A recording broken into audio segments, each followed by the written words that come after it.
Hi guys, Dave from Dorje here, and I'm down at the Cove Music Studios in Brighton, and I'm going to be checking out the CTM 100 by Ashdown.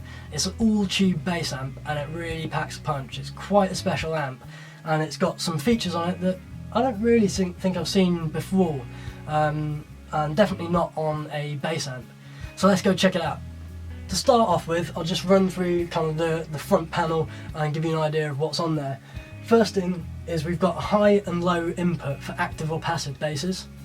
Underneath that we have a send and return effects loop, which is great because for someone like me, I play with a lot of pedals, and there are certain pedals like octaves and stuff that I like to put in front of the amp, but there's also a lot of stuff like delays and reverbs that really work best in an effects loop, and typically I don't find effects loops that common on bass amps, so that function is really handy.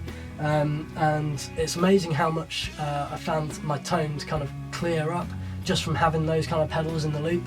We've got a gain knob.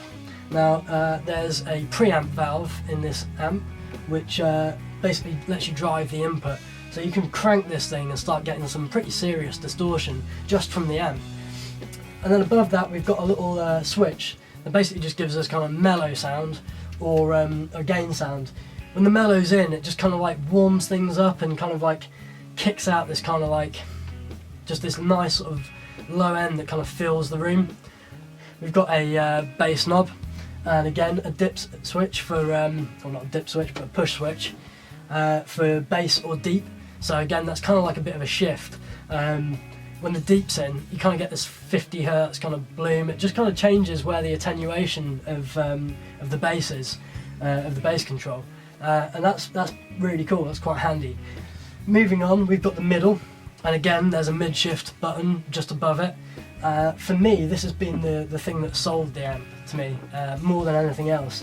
I tend to find that you know, a lot of bass amps don't have enough accuracy in the mids, and I almost find that kind of guitar amps can sometimes sound a lot nicer for bass, because their sort of low mids is kind of where the lows of the guitars are, and so there's some thought that's gone into it. Having this little mid shift button really kind of like kicks it up slightly into the guitar territory, but still very much on the kind of like thinking about how it's affected by a bass, and yeah, so that gives really clear, punchy low mids or high mids depending on whether you're shifting or not. Moving on, we've got the treble. We've got a push switch again for bright or treble, and that's again just kind of a shift in the way that the potentiometer works. And again, this amp just gives loads of flexibility because of this, but it doesn't give you too much option paralysis. So it's kind of just a button and a knob and nothing else. So you've got loads of flexibility, but you don't have to get too geeky about it. It's just kind of what's working with your setup and with the room. Moving on again, we've got a great DI output here, which I'll show you guys later. This can be set to be pre or post, which is very handy. Above the master switch, we've got a mute, which is always handy for tuning up and things like that. And at the far end here, we've got something that's really unique. I don't think I've seen this on any amp, but definitely not a bass amp. Not that I'm aware of anyway. Next to this lovely VU meter that's showing us our sort of level, we've got this audio or bias switch. Basically what this means is we can stick it into a bias mode and select our valves and then bias the amp ourselves without having to have any other equipment.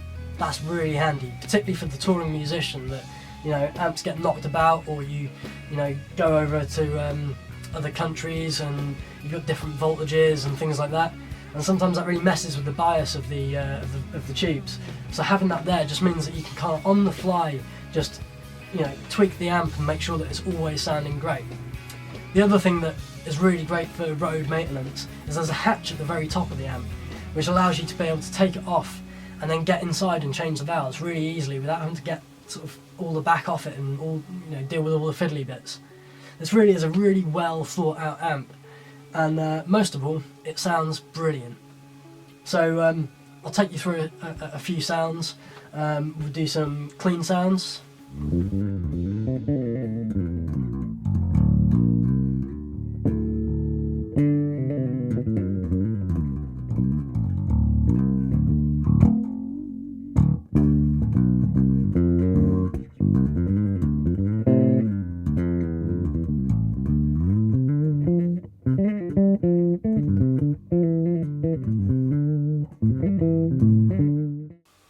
some kind of more dubby sounds.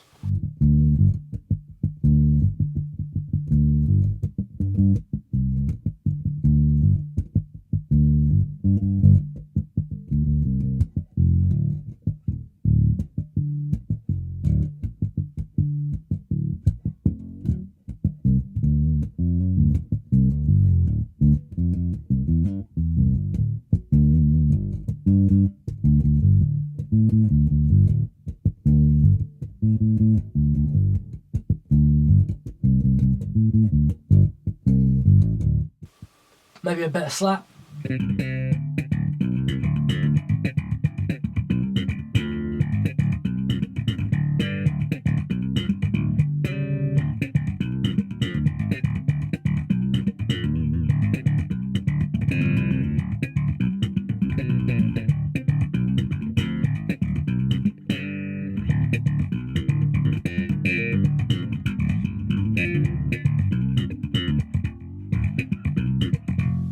And finally, my favourite sound, the filthy sound.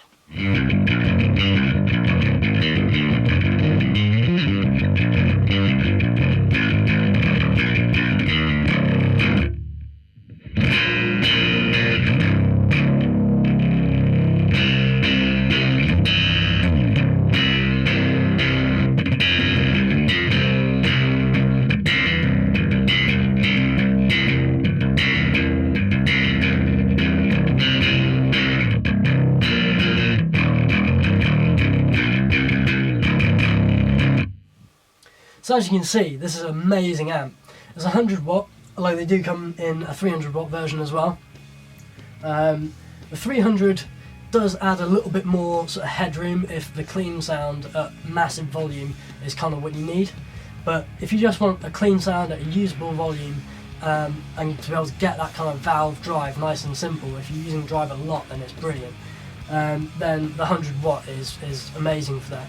And as a studio amplifier, definitely the 100 watt is brilliant.